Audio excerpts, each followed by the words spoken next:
जगतगुरु परमहंस आचार्य अपने विवादित बयानों को लेकर के अक्सर मीडिया की सुर्खियों में बने रहते। एक बार फिर उन्होंने राहुल गांधी और कांग्रेस पार्टी पर तीखा हमला कर एक लेटर के जरिए बोला है। जगतगुरु परमहंस आचार्य ने कांग्रेस के नेता राहुल गांधी को पत्र भेजकर स्पष्टीकरण मांगा है कि राहुल गांधी स्पष्ट करें कि जो राम मंदिर का फैसला आया है वह क्या भाजपा के दबाव में आया है, और अगर भाजपा के दबाव में आया है तो फिर जो कांग्रेस के प्रवक्ता क्यों कहते हैं कि इसमें भाजपा का कोई योगदान नहीं है और राम मंदिर सुप्रीम कोर्ट के आदेश पर बना है। इस तरह की दोहरी बयानबाजी करना गलत है। परमहंस आचार्य ने अदालत का हवाला देते हुए कहा कि जब न्यायपालिका ने साक्ष्यों के आधार पर अयोध्या में राम मंदिर के अस्तित्व को स्वीकारा है तो फिर कांग्रेस इसे क्यों नकार रही है। देश की सर्वोच्च न्यायालय के प्रति जो अविश्वास है, बयानबाजी हो रही है, क्यों नहीं इनके ऊपर विधिक कार्रवाई की जाए। ऐसे लोगों को पार्टी से निष्कासित कर बाहर का रास्ता दिखाएं, क्योंकि देश की सर्वोच्च अदालत के प्रति सभी भारत के नागरिकों की पूरी आस्था होनी चाहिए। कांग्रेस के नेता राशिद अल्वी ने कहा है कि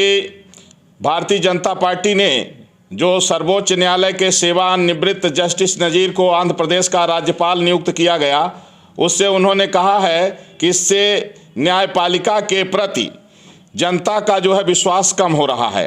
और उन्होंने ये आरोप लगाया है कि राम मंदिर का जो फैसला आया है वो भारतीय जनता पार्टी के दबाव में आया है। तो आज हम कांग्रेस नेता राहुल गांधी को पत्र भेज करके हमने स्पष्टीकरण मांगा है कि राहुल गांधी ये स्पष्ट करें कि जो राम मंदिर का फैसला आया है क्या ये भाजपा के दबाव में आया है, और अगर भाजपा के दबाव में आया है तो फिर जो है इनके जो प्रवक्ता हैं कांग्रेस के कहते हैं कि इसमें भाजपा का जो है तो कोई एहसान नहीं है, सुप्रीम कोर्ट के द्वारा जो है राम मंदिर का निर्माण हो रहा है। तो दो तरह की ये जो कांग्रेस नेताओं के द्वारा बयानबाजी हो रही है उसका स्पष्टीकरण मांगा हूँ। साथ ही साथ में चूंकि वहाँ राम मंदिर और बाबरी मस्जिद की बात थी और उसमें जो है मुसलमानों में जो सबसे विद्वान